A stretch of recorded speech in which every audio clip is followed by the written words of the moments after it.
이어서 하나님의 말씀은 사도행전 6장 8절에서 15절까지 보도록 하겠습니다.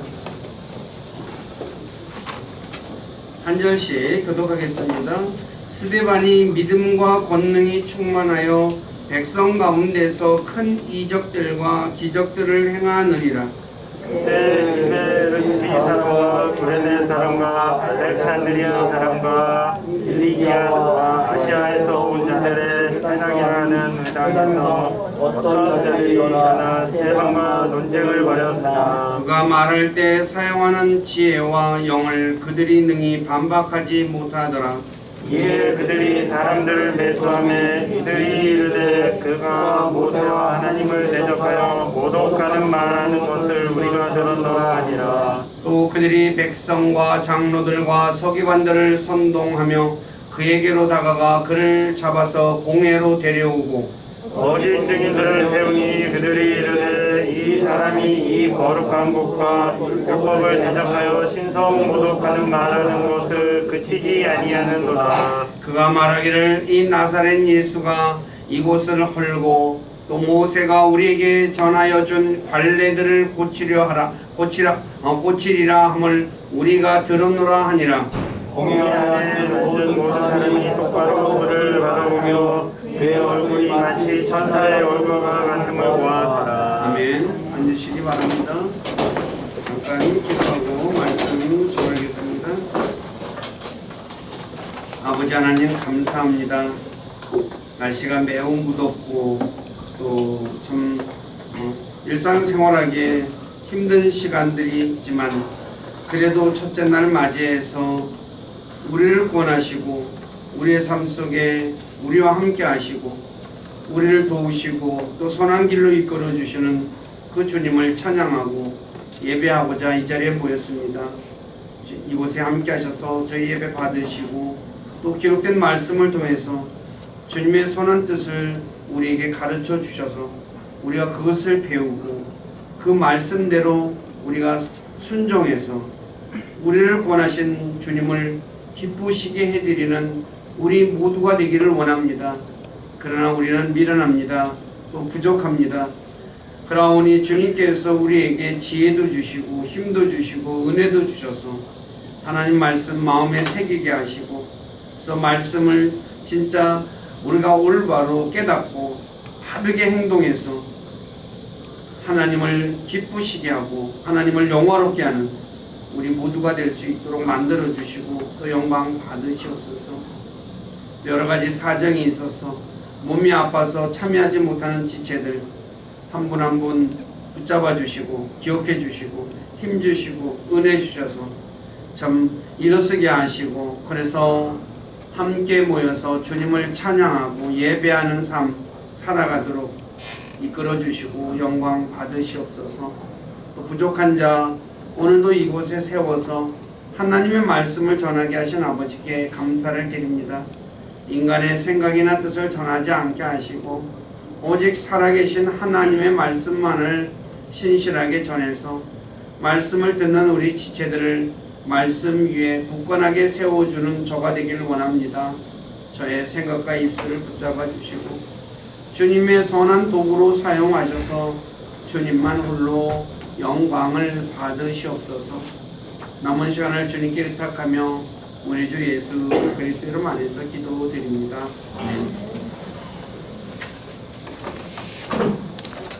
우리가 지금 계속해서 사도행전을 우리가 살펴보고 있습니다.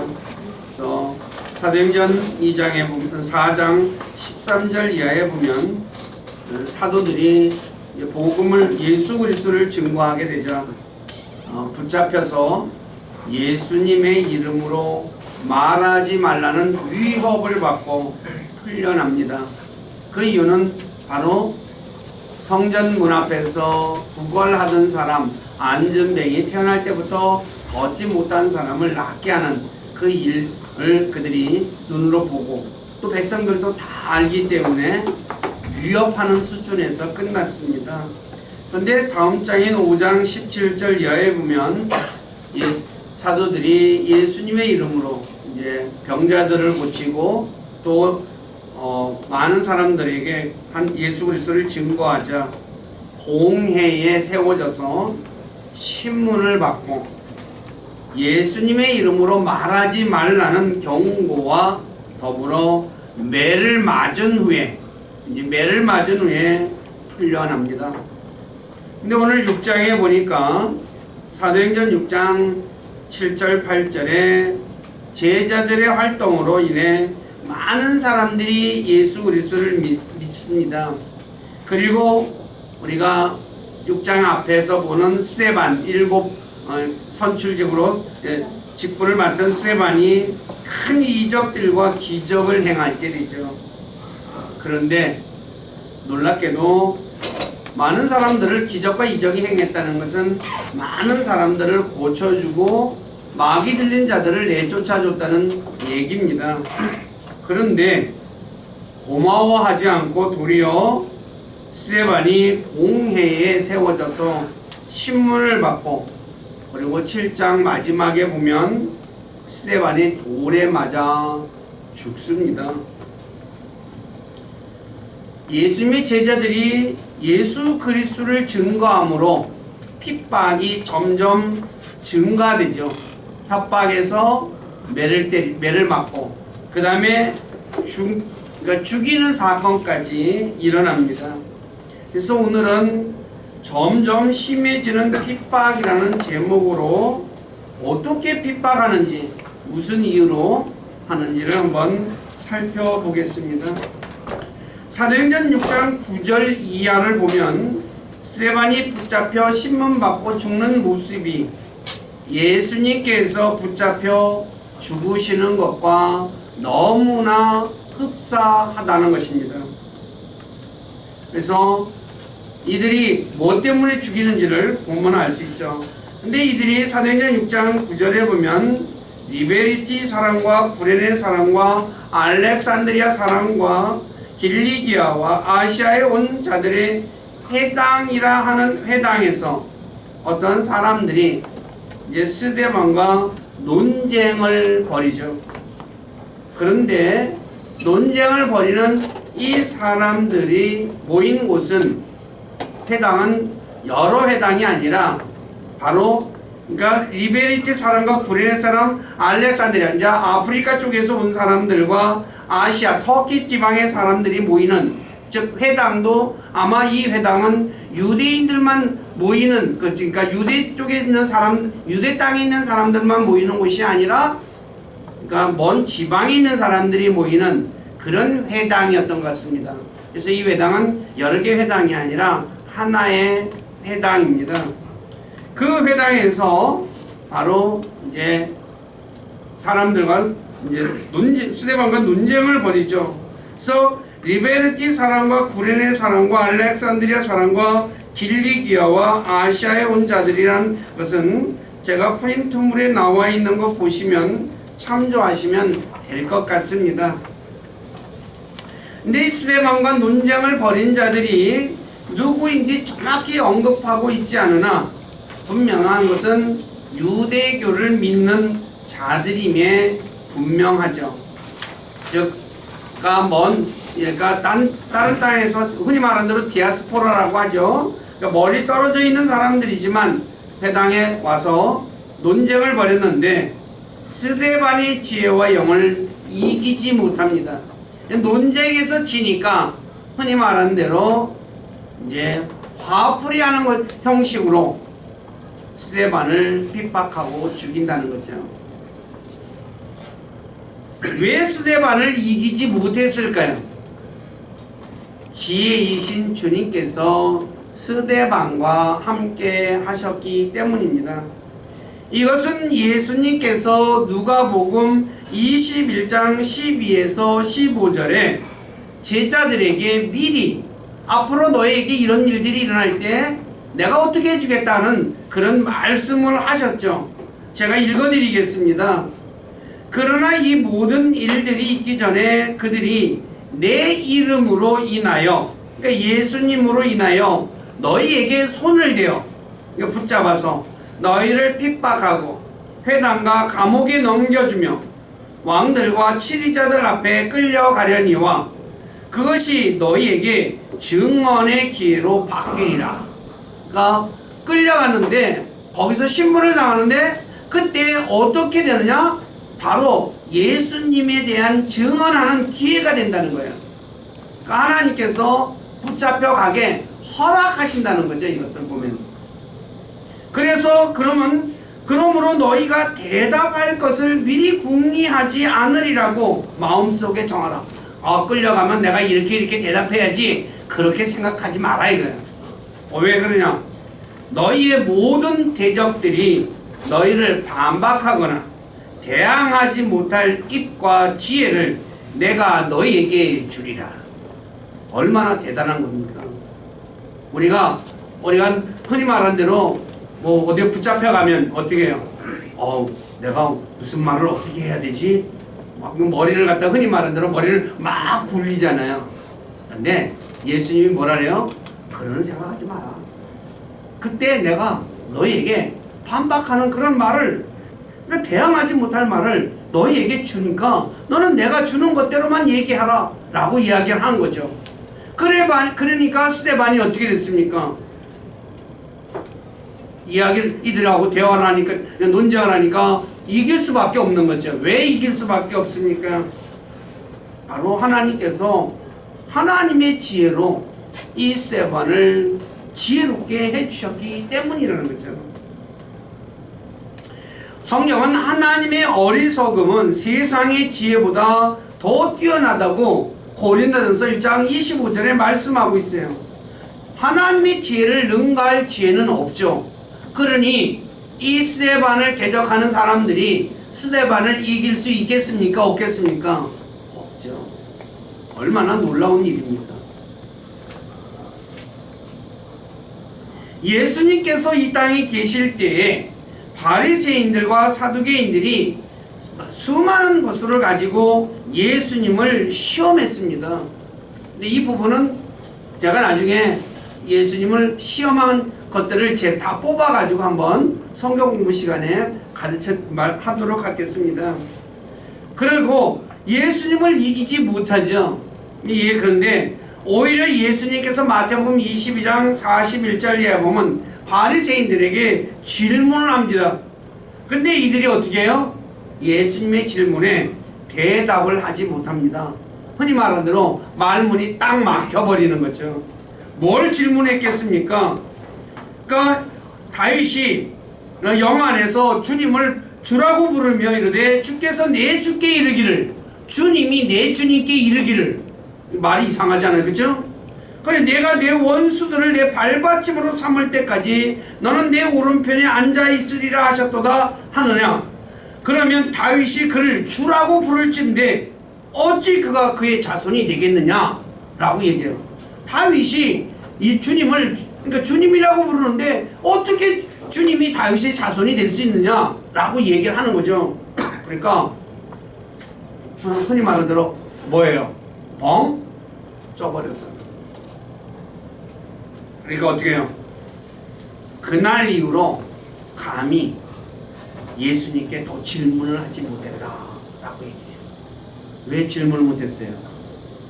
흔히 말하는 대로 질문하면 할수록 자기 무식한 것이 더 드러납니다.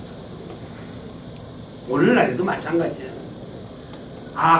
질문을 안 하는 사람들이 주로 어떤 사람들이냐? 몰라서 질문을 못하는 거거든요. 질문하는 사람은 아는 사람이 질문하는 거거든요. 어느 정도.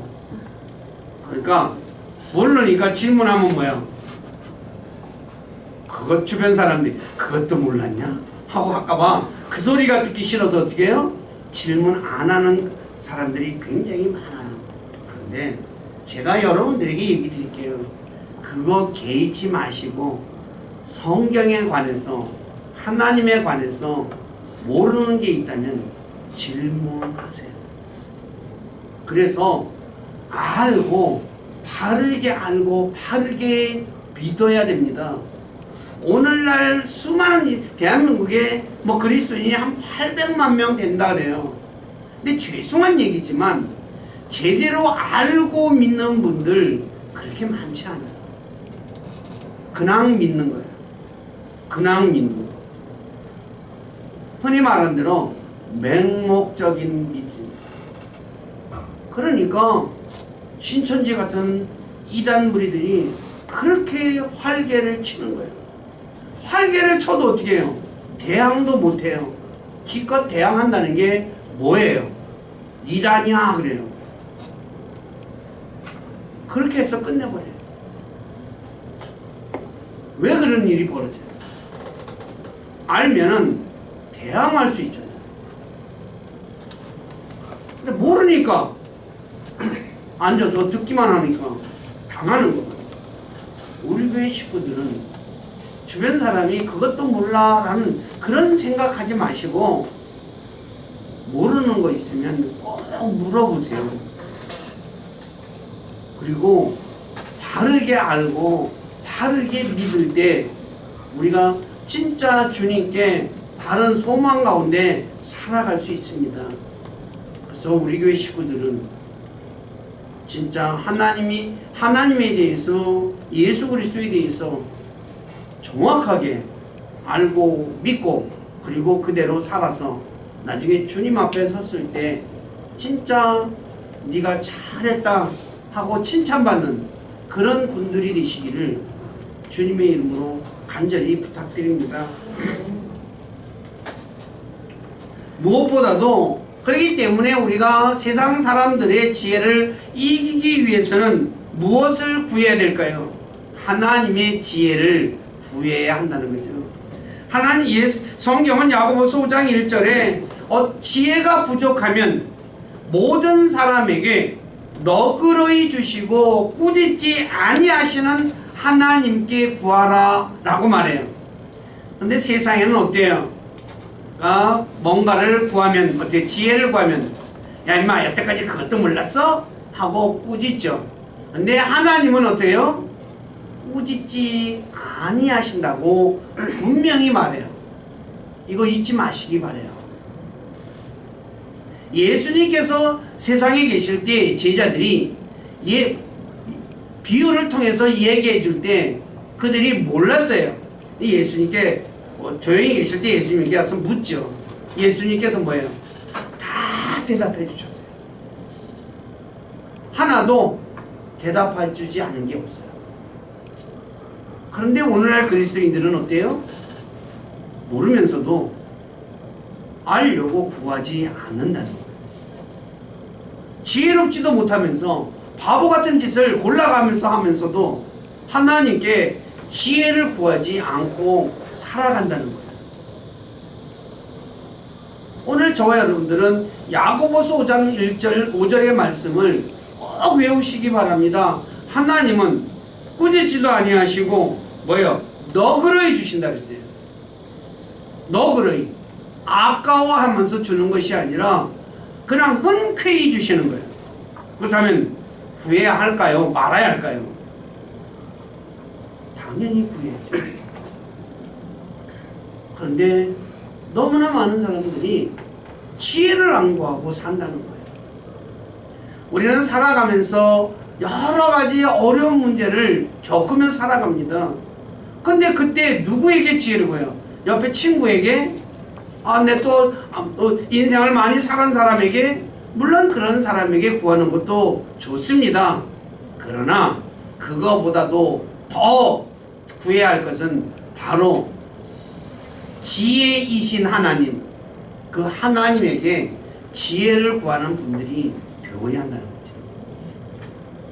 그러면 하나님께서 너그러이 주시고 꾸짖지도 아니하시는데 그러면서 주시는 그 지혜를 가지고 우리가 세상을 살아간다면 어떻게 살아갈 수 있을까요? 아주 진짜 잘 살아갈 수 있지 않겠어요? 자, 본문으로 들어가서 그래서 논쟁에서 스데반을 이기지 못한 자들의 행동이 사도행전 6장 11절 이하에 기록되어 있는데 이 부분을 한번 살펴보도록 하겠습니다. 이들은 사람을 매수하여 거짓 증언을 하게 합니다. 거짓 증언할 사람을 돈으로 샀어요. 예수님을 죽일 때도 거짓 증인 둘을 내세워 예수님을 죽였다고 말씀하죠. 마태복음 26장 59절에서 61절에 보니까 거짓 증인을 구했어요. 근데 거짓 증인이 나타나질 않으니까 어떻게 해요? 마지막으로 그냥 2명을 구해가지고 거짓 증인을 내세우죠. 예수님께서 하나님의 성전을 헐고 사흘 만에 지을 수 있다 그 말했다고 하면서 증언을 내세워요. 그런데 이들이 즉 스데반을 죽이기 위한 거짓 증인의 내용은 모세와 하나님을 모독했다라는 것입니다. 당시 유대인들은 자신들이 모세의 제자라고 하며 하나님을 믿는 자들이었습니다. 근데 스데반이 자신들의 스승인 모세와 자신들이 믿는 하나님을 모독했다고 했으니 백성들이 얼마나 화가 났겠습니까? 그렇지 않겠습니까? 저 인간이 바로 하나님과 모세를 모독했어. 어떻게 해요? 그러면 성경에 의하면 하나님을 모독하는 자는 반드시 죽이라고 레위기 24장 16절에 말씀하고 있어요. 그러니까 죽일 의도를 가지고 있었다는 거죠. 자, 그 내용을 한번 살펴보겠습니다. 스데반이 모세와 하나님을 대적하여 모독하는 말을 우리가 들었다고 했죠. 근데 여기서 이들이 모세를 하나님보다 더 앞에 말하고 있습니다. 누가 더 중요합니까? 모세입니까? 하나님입니까? 하나님이 더 중요하지 않습니까? 왜냐하면 하나님은 주인이시며 모세는 하나님의 종이기 때문입니다.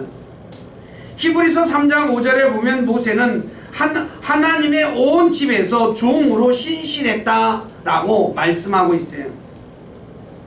네, 그런데 이들은 하나님보다 모세를 더 앞세워 말하고 있어요. 오늘 우리는 하나님과 자신의 목회자 중 누구를 더 중요하게 여기고 있습니까? 물론 하나님을 더 중요하게 여기는 것은 당연할 것입니다. 그런데 하나님과 자신의 목회자를 언급할 때 누구를 더 많이 언급하고 있습니까? 하나님보다 우리 목사님 하면서 목사님을 많이 언급하고 있다면 자신이 잘못하고 있다는 것 깨달으시기를 부탁드립니다. 성경에서는 단어 하나가 어느 위치에 어떻게 쓰였는지 그것도 굉장히 중요합니다. 또 이들은 사도행전 6장 13절에서도 거룩한 곳 성전을 율법보다 더 앞에 말하고 있습니다. 성전이 더 중요합니까? 하나님의 말씀인 율법이 더 중요합니까? 성전보다 하나님의 말씀인 율법이 더 중요하지 않습니까? 그런데 이들은 하나님의 말씀인 율법보다 성전을 더 앞에 언급하고 있습니다. 왜 성전을 더 언급했을까요? 그것은 누가복음 21장 5, 6절의 말씀을 통해서 이 성전이 좋은 돌과 예물로 만들어진 건물이었거든요. 보기에 굉장히 화려한 건물이에요.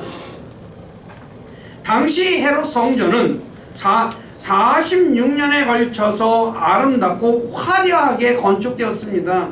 그렇지만 예수님의 말씀대로 서기 70년에 로마의 티투스 장군에 의해 철저히 파괴되었죠.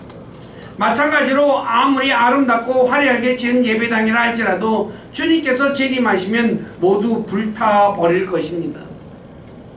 오늘 저와 여러분들은 무엇을 더 자랑하고 있습니까? 하나님의 말씀입니까? 아니면 아름답게 지은 예배당입니까? 예배당보다 하나님의 말씀이 더 중요하다는 것을 저와 여러분들은 알아야 합니다. 근데 오늘날 흔히 말한 대로 진짜 몇 천억씩 들여가지고 예배당을 건축하죠. 제가 와서 봐도 진짜 화려해요. 너무너무 멋있어요. 근데 그러니까 사람들이 어떻게 해요? 우리 교회 와봐, 한번 구경해봐 하고서 예배당을 엄청나게 많이 자랑하죠. 근데 죄송한 얘기지만 하나님 말씀을 예배당보다 더 자랑하는 사람이 있을까요? 별로 없죠. 하나님의 말씀이 더욱 중요하다는 것을 저와 예배당을 자랑할 일이 아니라 뭘 자랑해야 되겠어요? 하나님의 말씀을 자랑해야 한다는 것입니다. 이들의 행위에 대해 마태복음 23장 16, 19절에 예수님께서 말씀을 잘 해주고 있습니다. 근데 이들은 어떤 사람이었습니까? 금보다 성전을 더 중요하게 여겨요. 아니 죄송해요. 제가 아니라, 그러니까 금보다 성전이 더 중요하죠. 예물보다 제단이 더 중요하죠. 그런데 이들은 성전보다 금을 더 중요하게 여기고 제단보다 예물을 더 중요하게 여겼다고 말해요. 관심이 어디 있었다는 거예요? 또 다 금하고 예물에 있었다는 거죠. 오늘 저와 여러분들은 무엇이 더 중요한지 덜 중요한지를 구별하여서 덜 중요한 것에 관심을 기울일 것이 아니라 더 중요한 것에 관심과 주의를 기울여야 합니다.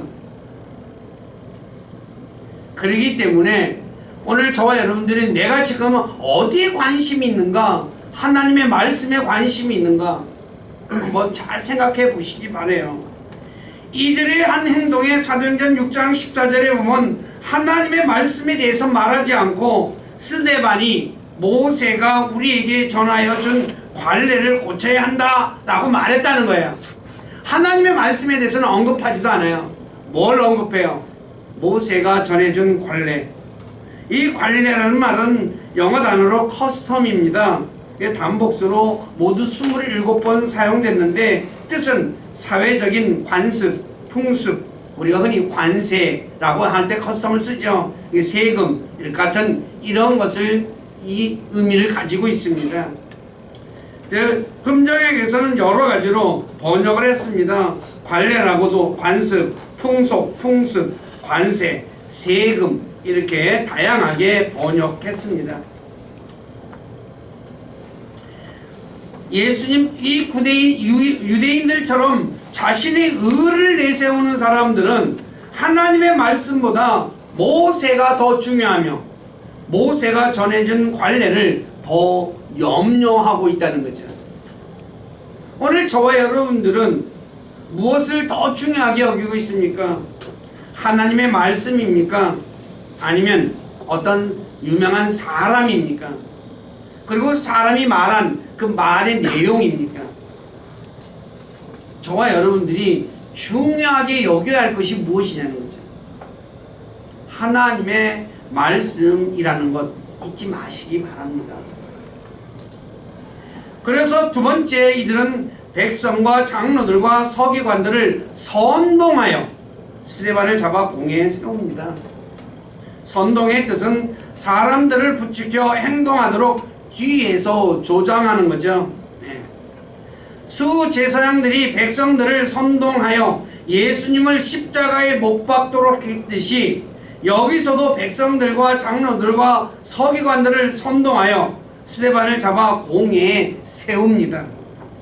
사도행전 곳곳에는 유대인들이 사람들을 선동하여 바울을 핍박하는 말씀이 기록되어 있습니다. 사도행전 13장 50절에 14장 2절에 17장 13절에 또 21장 27절에 그래서 뒤에서 사람을 선동해요.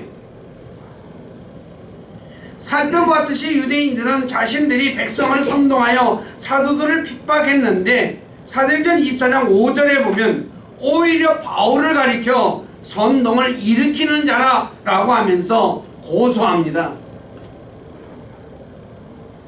사도 바울은 복음을 전하는 사람이었지 백성을 선동하는 사람이 아니었습니다. 이것은 사도행전 24장에서 사도 바울이 이렇게 이야기합니다. 그들은 내가 성전에서 누구와 논쟁하거나 회당들이나 도시에서 사람들을 선동하는 것을 보지 못하였으므로, 선동한 적이 없거든요.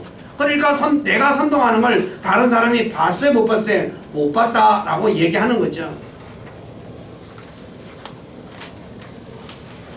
또 누가복음 23장 4, 5절에서도 수제사장들과 사람들이 예수님을 뭐라고 얘기하느냐? 백성들을 선동하는 사람으로 몰아버려요. 말이 됩니까 안 됩니까? 자기네들이 선동해놓고 고소할 때는 뭐라고 해요? 예수님을 선동하는 자로 몰아버려요. 이런 일 과거에만 있었는 게 아니라 오늘날에도 동일하게 일어나죠. 우리 모두가 알다시피 예수님께서 백성들을 선동했습니까? 결코 선동한 적이 없습니다. 그런데 이들은 자신들이 사람들을 선동해놓고 바울과 예수님을 가리켜 사람들을 선동하는 자라고 말하고 있다는 거죠. 오늘날에도 자신들이 뒤에서 백성들을 선동해놓고 다른 사람에게 사람을 선동했다고 거짓말하는 사람들이 상당히 많죠. 이런 일이 어디 있어요? 정치권에 굉장히 많죠. 그리스도인들은 사람들을 선동하는 선동가를 조심해야 합니다. 왜냐하면 선동가에 휘둘리면 나중에 자신이 후회할 일을 하기 때문이죠. 선동가에 휘둘린 이스라엘 백성들을 보십시오. 죄 없으신 예수님을 십자가에 못 박으라고 외치지 않습니까? 마태복음 7장 23절에 이렇게 말합니다. 총독이 이르되 무슨 까닭이냐? 그가 무슨 악한 일을 하였느냐 하거늘 그들이 딱 소리를 지르며 이르되 그를 십자가에 못 박으소서. 누구를 못 박으라 그래요? 죄 없은 예수님을 못 박으라고 외쳐요. 누가 선동했습니까? 수제사장들과 장로들이 선동했거든요. 선동가에 휘둘려가지고 뭐야? 해서는 안 될 말을 하는 거예요. 안 될 행동을 하는 거죠. 그러므로 그리스도인들은 뒤에서 선동하는 사람의 말에 귀를 기울이면 안 됩니다. 그런데 귀 기울이면 나중에 뭐예요? 후회하는 일을 합니다. 아이고 내가 왜 그때 그런 어리석은 짓 했지. 땅을 치고 통곡한다. 자, 세 번째, 거짓 증언을 세워서 스데반이 공예와 율법을 대적하여 신성 모독했다라는 것을 말합니다. 자, 공예가 아니라 거룩한 것, 성전이죠. 자, 스데반을 신성 모독죄로 몬 건 역시 예수님을 죽이려고 할 때 한 짓과 같은 짓입니다. 마가복음 14장 60에서 64절을 제가 읽어드리겠습니다. 대제사장이 한가운데서 일어나 예수님께 물어 이르되 네가 아무것도 대답하지 아니하느냐? 이들이 너를 대적하여 증언하는 것이 어떠하냐? 네, 그분께서 잠잠하시고 아무것도 대답하지 아니하시거늘 대제사장이 다시 그분께 물으며 그분께 이르되 네가 찬송받으실 이의 아들 그리스도냐 하매 예수님께서 이르시되 내가 그니라. 찬송받으실 하나님의 아들 그리스도냐라고 물으니까 뭐예요? 자신이 예수님이 하나님의 아들 그리스도니까 뭐라래요? 내가 바로 그다 라고 얘기하죠. 대답하는 거죠. 내 사람의 아들이 권능의 오른편에 앉아있는 것과 하늘의 구름들 가운데 오는 것을 너희가 보리라 하시니 이에 대제사장이 자기 옷을 찢으며 이르되 어찌 우리에게 증언이 더 필요하리요? 신성 모독하는 말을 너희가 들었도다. 너희 생각은 어떠하냐 하며 그들이 다 그분을 죽을 죄를 지은 자로 정죄하고. 예수님은 하나님의 아들이시잖아요. 어떻게 해서 하나님의 아들이야? 자칭 하나님의 아들이에요? 진짜 하나님의 아들이에요? 진짜 하나님의 아들이죠. 어떻게 하나님의 아들인 것이 드러났어요? 그분이 이 땅에 오셔서 수많은 사람을 고친 것, 죽은 자를 살리신 것,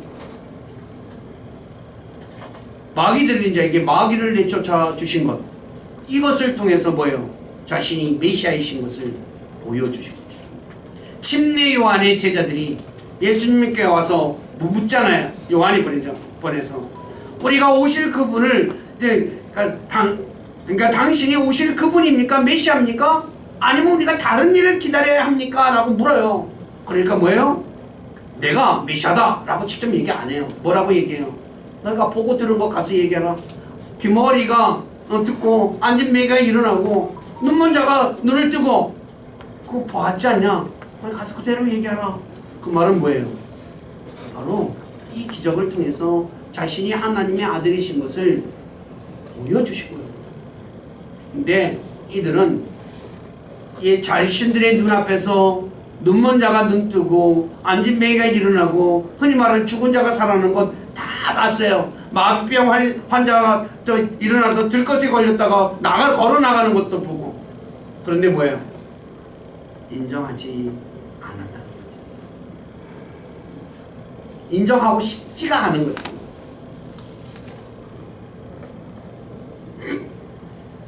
자, 스데반이 거룩한 곳, 율법을 대적하여 신성 모독했던데 이 거룩한 것은 성전을 의미하죠. 거룩한 곳인 성전을 모독했다는 내용은 사도행전 6장 14절에 보면 나사렛 예수님께서 이곳을 헐 것이다 라고 얘기했다는 말이에요. 네. 그러니까 아시다시피 예수님께서 거룩한 곳인 성전을 헌다는 말씀은 요한복음 2장 19, 21절에 보면 성전인 자신의 몸에 대해 말씀하셨던 거죠. 그래서 예수님이 이 성전을 헐면 사흘 안에 내가 그것을 다시 일으켜 세우리라 그랬어요. 근데 이때 유대인들이 뭐라고 얘기합니까?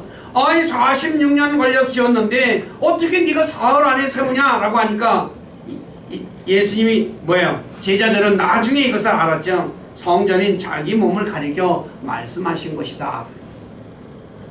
근데 마태복음 26장 61절에 보면 예수님의 말씀의 의미를 제대로 깨닫지 못한 자들이 예수님을 죽이려고 거짓 증인을 내세워 예수님께서 하나님의 성전을 헐고 사흘 만에 지을 수 있다라고 그런 말 했다라고 한다고요.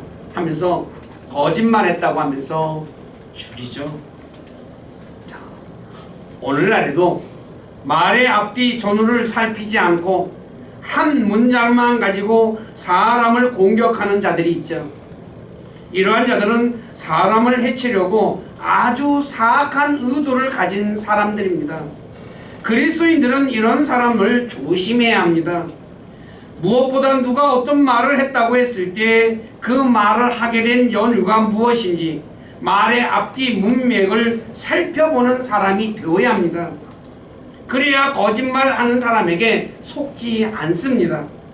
근데 우리 모두는 어때요? 그냥 그 말 한마디 단어 한 문장만 가지고 사람을 판단해버리잖아요. 왜 그럴까요? 귀찮으니까. 근데 저와 여러분들이 속지 않으려면 이거 조심해야 합니다. 누가 무슨 말을 하면 그 말의 앞뒤 문맥 살펴보고 아 이래서 이렇게 얘기했구나, 아 이건 또 이런 뜻이구나 하고 올바른 판단을 해야 돼요. 근데 그거 하는 사람은 극소수예요. 거의 안 해요. 그리고 누가 무슨 말 했대 하면서 막 카더라라고 하면서 그러니까 휘둘리는 거죠. 그러면서 자기는 똑똑하다고 착각하고 사는 거예요. 바본데. 우리 교회 식구들은 그런 분 한 분도 없어야 돼요. 신앙생활도 마찬가지. 모든 매사에 조금 번거롭다 하더라도 항상 살펴보는 사람이 되어야 한다. 그리고 이들은 율법을 대적하여 신성 모독하는 말을 했다라고 해요. 근데 그 내용이 뭐냐? 모세가 전해준 관례를 고쳐야 한다고 그랬대요. 율법은 하나님께서 모세를 통해 이스라엘에게 주셨어요. 그러나 모세가 유대인들에게 전해준 관례들에 대해 성경에 정확히 언급한 것이 없어요. 모세가 전해준 관례가 무엇인지 언급한 게 없어요. 다만 예수님께서도 모세가 전해준 관례를 고쳐야 한다라고 말한 적도 없어요. 단지 예수님께서 마가복음 7장 1에서 13절에 보면 장로들의 전통이 잘못되었다는 것을 말씀하셨던 거죠. 장로의 전통이. 그래서 이들이 무엇을 잘못하느냐? 그 장로의 전통으로 교리를 가르치고 하나님을 헛되이 경배하고 장로들의 전통을 지키려고 하나님의 명령을 저버리고 장로들의 전통으로 하나님의 말씀을 무효가 되게 했다라고 말씀하셨던 거예요. 근데 오늘날도 교회의 전통을 가지고 이런 일을 하는 사람들 많이 있어요. 그래서 자기들이 전통을 틀렸다고 얘기하면 뭐예요? 흔히 말하는 대로 길길이 뛰고 2단이다 3단이다 라고 얘기하죠. 이들은 모세를 언급하지만 예수님의 말씀을 보면 당시 모세라고 자칭하는 바리새인들은 말만 모세의 제자지 모세를 따르는 모세의 제자는 아니었습니다. 그러니까 모세를 언급하는, 모세를 팔아 자기 이득을 챙기는 사람이었다는 거죠. 왜냐하면 예수님께서 당시 모세의 제자라고 자칭하는 바리새인들에게 요한복음 5장 46, 47절에서 이렇게 말씀합니다. 너희가 모세를 믿었다면 나를 믿었을 것이다. 그러므로 예수님을 믿지 않는 사람은 모세를 믿는 사람이 아닌 거죠. 그런데 모세를 믿지 않으면서 어찌 모세의 제자라 할 수 있습니까? 또 요한복음 7장 19절에 통해서도 알 수 있습니다. 제가 읽어드릴게요. 모세가 너희에게 율법을 주지 아니하였느냐? 그런데 너희 중에 아무도 율법을 지키지 아니하는도다. 어찌하여 너희가 나를 죽이려 하는도냐? 모세가 너희에게 율법 줬는데 너희는 왜 나 죽이려고 하냐 이거야. 모세가 준 율법을 지켜야 안 지키는 거예요? 안 지키는 거잖아요. 모세가 준 율법에는 두세 증인이 없이는 죽여서는 안 된다고 말합니다. 근데 예수님은 죄를 알지도 못하고 죄를 짓지도 않고 그리고 어떻게 해요? 죄가 없으신 분이라고 성경은 곳곳에 말씀하고 있어요.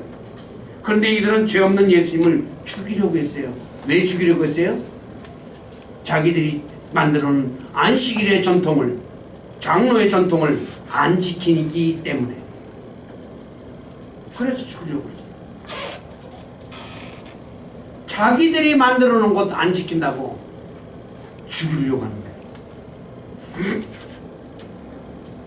그리고 사도행전 7장 39절의 말씀을 통해 알 수 있듯이 이스라엘은 모세에게 순종하지도 않았다고 말하죠. 살펴보았듯이 이들은 모세의 말을 믿지 않는 사람들이며 모세가 준 율법도 지키지 않는 자들이며 모세에게 순종하지도 않는 자들이었습니다. 그러므로 이들은 자신의 목적을 달성하기 위해 모세를 이용하는 자들이지 모세의 제자가 아니었다는 거죠. 오늘날에도 자신의 유익을 위해 예수님이나 순교자를 이용하는 사람들이 있죠. 그러므로 그리스도인들은 자신이 예수님의 제자라고 하는 사람, 또 순교자의 이름을 파는 사람들을 조심해서 살펴보고 그들을 따라가야 합니다. 그 내용이 히브리서 13장 7절입니다.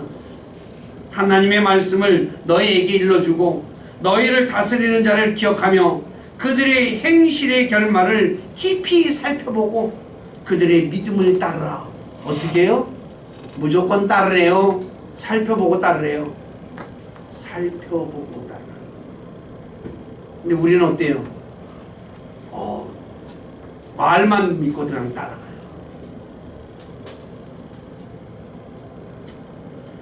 자, 살펴봤듯이 하나님의 말씀이 널리 전파되면 될수록 핍박이 더 심해지는 것을 볼 수 있습니다. 그러므로 그리스도인들은 하나님의 말씀이 널리 전파될 때 핍박이 심해진다는 것을 기억하며 핍박이 오더라도 이상하게 여기지 말고 하나님의 말씀을 전파해야 할 것입니다. 그러면 하나님께서 자신에게 지혜와 힘을 주셔서 모든 일을 감당하게 하실 것입니다. 또 다른 어떤 것보다 하나님의 말씀을 가장 중요하게 여기고 말씀이 무엇을 말씀하고 있는지 주의를 기울이는 분들이 되시기를 다시 한 번 더 부탁드립니다. 기도하겠습니다. 아버지 하나님, 부족한 자가 사도행전 6장 8절 이하의 말씀을 통해서 스데반을 핍박하는 자들을, 스데반을 죽이려고 하는 자들이 한 행동이 어떤 것인지 세 가지에 걸쳐 말씀을 전했습니다. 이들은 돈으로 거짓 증인을 매수했습니다. 그리고 거짓 증인을 시켜서 바로 모세와 하나님을 못 오겠다고 하고 거룩한 성전을 헐고, 그리고 또 자신 모세가 전해준 관례를 고쳐야 한다고 말했다고 거짓 증언합니다. 백성들로 하여금 뒤에서 선동해서 스데반을 죽이려는 아주 사악한 의도를 가지고 이 일을 했다는 것, 성경이 우리에게 가르쳐주고 있습니다. 근데 비단 이 일이 과거에만 일어난 것이 아니라 교회사 내내 이런 일들이 일어났던 것, 우리는 역사를 통해서 또 배웠고 또 알고 있습니다. 현재에도 이러한 일들이 또 일어나고 있습니다. 우리 사랑하는 모든 지체들, 이런 거짓 선동가에 휘둘려서 나중에 후회할 일 하지 않는 그런 사람이 되기를 원합니다. 그러나 우리는 미련하고 또 어리석고 또 무지해서 종종 선동가의 말에 휘둘릴 때가 많습니다. 그때마다 주님께서 우리를 지켜주시고 또 우리에게 지혜를 주시고 우리에게 또 은혜를 주셔서 옳고 그름을 분별할 수 있도록 도와주시옵소서.